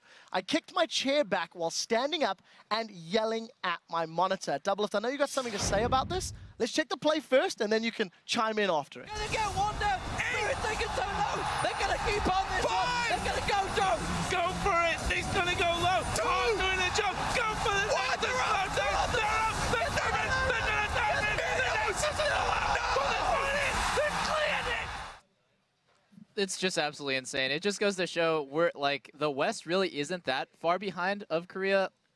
Just random thought. Just that split-second decisions like that and really tiny things can change the outcome of games. I mean, that Nexus was probably 1 or 2 seconds off from dying, and the fact that Cloud9 was able to make that decision is impressive. The fact that Samsung Blue was able to recover is even more impressive. I'm not so sure whether I would agree whether they're like so far behind Korea or not. I do think behind the second and third team of Korea, maybe. The average level of gameplay has gone up at Worlds for everybody, including the West. But if you look at how far White was ahead of everybody else, Korea managed to produce one team every year that's just on a completely next level. Right, that's what I was going to say, is Korea's produced the single best team in the world 2 years running, but the rest of the field is definitely very close, and that's what I look forward to every single time of the World Championship is there that God team every time, and how does the rest of it play out? Because it's always close. The thing that boggles my mind is you have Cloud9 that's probably the best performing Western team here at Worlds. You have Alliance go do a perfect game against Najee White Shield, then lose to Kaboom in a matchup that, truthfully, they shouldn't have lost. You know, on paper and statistically going in, the World Championship has just had tons and tons of surprises. Everybody stepping up at different times. And, you know, White, they're 3-0 against Blue. That was exceptional itself. Right, let's get the next tweet and we can carry on talking. This one comes from @Christina. Says, my favorite and most heart-striking moment was in Fnatic lost just 1 hit away from victory. Freak, I know you enjoyed those Nexus rushes as well. So let's see the play. One of the big damage dealers, Going's gonna make it in. Paquet's there. Here comes Cyanide as well on the end. They're focused on the Guardian Angel Lasagnas. Can Cyanide slip in as the spider on this one? God. Will they be able to get it? Paquet up from the Guardian Angel. A few more hits. Will this really happen? No, they didn't do it! They saved the Nexus! And I can't believe how close that was. So many things could have gone differently, just as the Cloud9 one. And I think that game would have meant they would have guaranteed a spot in the quarterfinals. Maybe they would have taken OMG's spot. They would have been the team to take down Shield. Maybe they could have beaten Royal Club. Maybe they could have gone back to their final. Like, so many what-ifs for, like, a Rumble to going somewhere else or one more auto attack. Like, it sums up how close Worlds was this year. And also, if you step back and look at Fnatic, taking a game off Samsung Blue, also very surprising, extremely well executed, loads of single target spells, but then questionable play elsewhere. Fnatic traditionally doing so well in the international stage, but dropping the ball this year. Well, but that's what makes, you know, in a tournament like this, is that's consistency. You're going to have teams drop a game.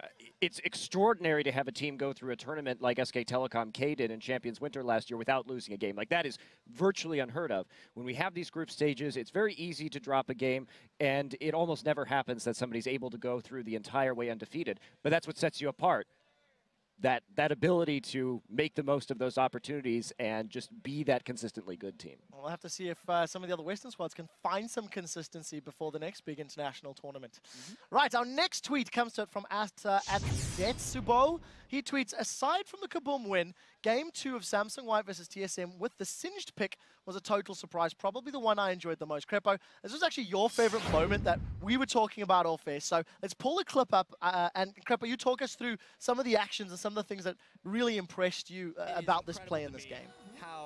Yeah, basically, the beauty in this play was sometimes teams do something strategically that's just beyond my understanding. TSM actually initially invaded, and then White turned that around. Danny went all the way around, forced him off his blue buff, then went steal the enemy blue buff, went back to his blue buff. They somehow got teleport advantage as well. If you look at Dyrus, his TP is down right now.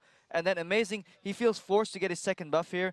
Good patience by Danny, comes in, forces them out, and Looper, he's ready to TP in. And I never knew you could turn around and invade on your own buff into a 3 buff using a Singed who actually like went to proxy farm before actually the invade came out. Just all these little factors coming together showed you why White is absolutely the best team playing team in the world right now.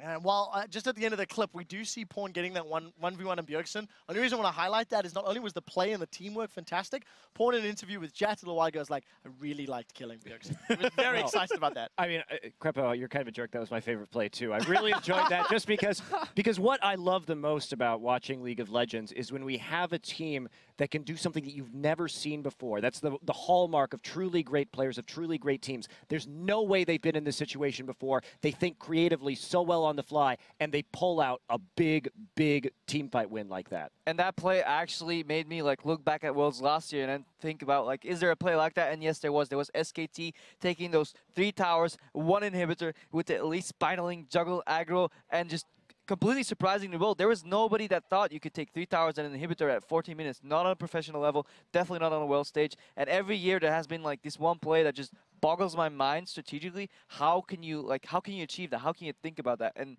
it just makes me really happy that League has been playing at like such a high level. And that's why I like the base races so much. There's almost no way you can prepare for them and be like, okay, yeah, so in these exact situations we will base race. It's all instinct. It's all feel. It's all saying, well, okay, so if we use Braum's shield, I think we can block Twitch damage. And yeah, and you just like hope that you guessed properly. And we see how close these situations come because of pure intuition, which is amazing to watch. Yeah, Doublelift, what is your favorite clip? I know you submitted some thoughts going forward in terms of it. I'll help remind you. Sahorn Royal Club versus OMG. Right. 10K gold down. Let's get that clip on your There was screen. an impossible comeback that I was actually, during the game, said was impossible. Sahorn Royal Club versus OMG. It was like a 10,000 gold deficit. And I was thinking, wow, how ridiculous would it be if Sahorn was able to win this? They lost. Like, they just straight up lost. You can't come back from a 10K gold deficit. And right here, if we can just roll the clip, it's just insane that they're playing this far up on the map when they're this far down in gold. I actually lied. It's a 14,000 gold deficit, and they just initiate on a tier 2 tower. Like, who dives aggressively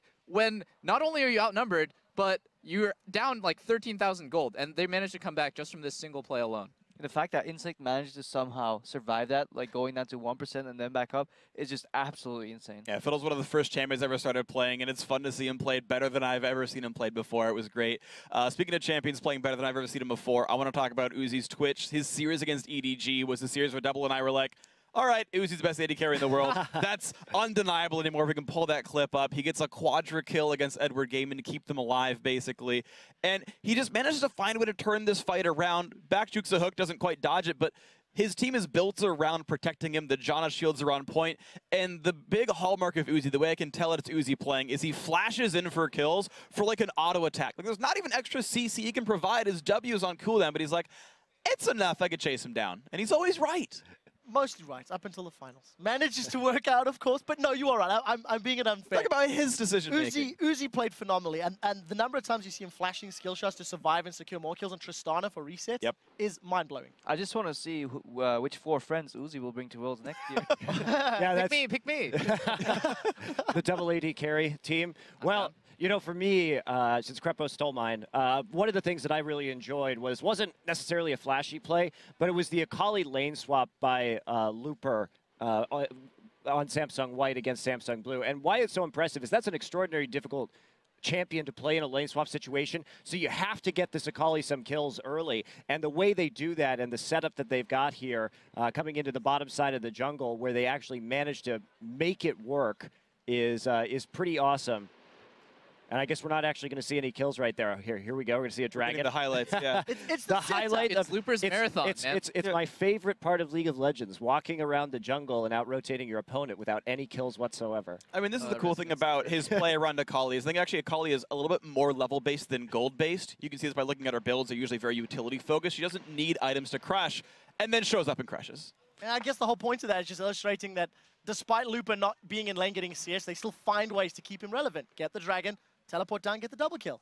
Yeah, at that point, he had kept up it well enough in CS, and that's really a display of Samsung White's patience in these lane swap scenarios. They waited for that kind of multi-stealth composition to unveil, and then there was no answer really from Samsung Blue. I actually really love pocket picks, and when Looper first pulled out Akali and cast it in top lane, I was like, that's probably not going to work. They're probably going to lose, because how much could they possibly have practiced with these little pocket picks? And he just crushes. He does extremely well. And then looking at Insect, Fiddlesticks, Pantheon, Rammus in the finals, those things win you games. When you're just that confident and your team trusts in you, then you can just make those plays happen. It's just insane to watch. So yeah, Monty, he referenced the Mata roaming in the lane swap. He referenced Danny, how he plays it. He referenced how Looper plays it. And what I like the most about White is that they don't play their lane swap the same every time. If you look back, say half a year ago, we had the 4v0 meta coming out in NA, and literally every game started the same way. 2 towers, and then we'll start the game. But White finds a way to basically read the game, say, okay, this is what we need today. This is what we're going to do. We're going to fast push that tower. We're going to freeze that wave. We're going to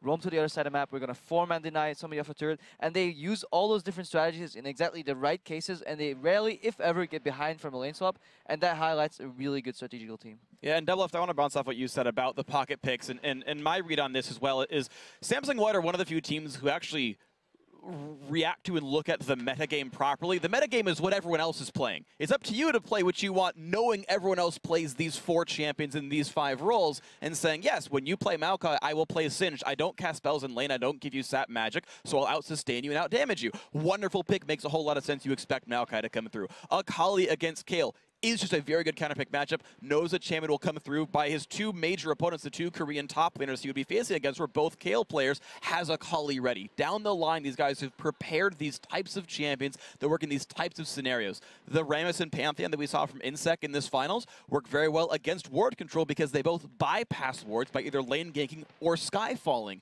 They're reacting to the way they expect the game to play in front of them, have things ready for it, and that's why they're practiced. It's beautiful. It really, really is. Guys, thank you so much. And, you know, thank you to everybody who wrote in. If you're not already, be sure to follow us on Twitter. We are at LOL Esports. Keep the conversation going. Use #Worlds. Celebrate our world champions and your favorite moments. Ladies and gentlemen, it has been an incredible journey. We would like to extend a special thank you to the cities that have graciously hosted us throughout Worlds. Taipei, Singapore, Busan, and of course, Seoul. You guys have provided the setting for an amazing experience that will soon not be forgotten. And to all the fans who've turned up, made the trip, cheered, supported their teams like these diehards behind us, thank you. None of us would be here without you. None of it would be possible without the love, the support, and the passion that you guys show all year long. That concludes our coverage here from Seoul. Once again, a special thank you to all of our guest analysts on behalf of the casters and the rest of the live broadcast crew. Thank you guys for watching. Good night, GG, and we'll see you soon. And thank you, Coach Chow. Thank you.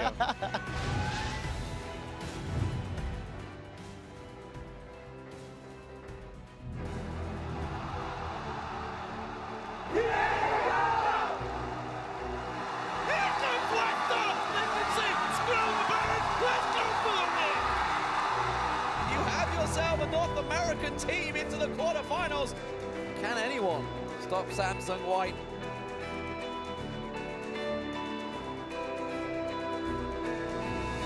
A few more hits. Will this really happen? They saved the Nexus, and that's going to be the game. Kaboom! They flipped the fuse, and I can't believe it, D-Man. What the hell just happened?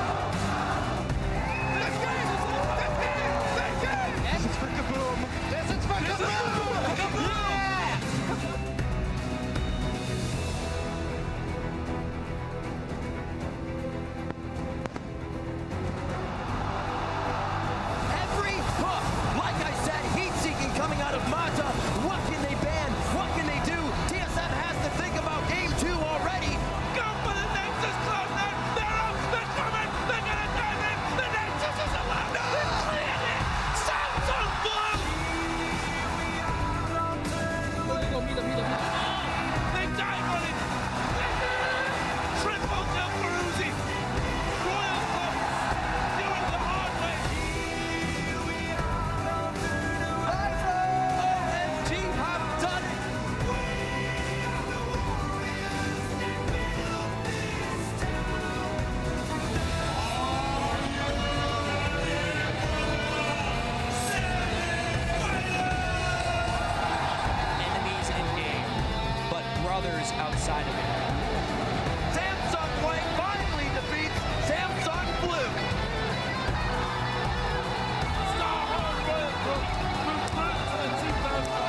teams are loading in, and the first World Championship game is about to go live.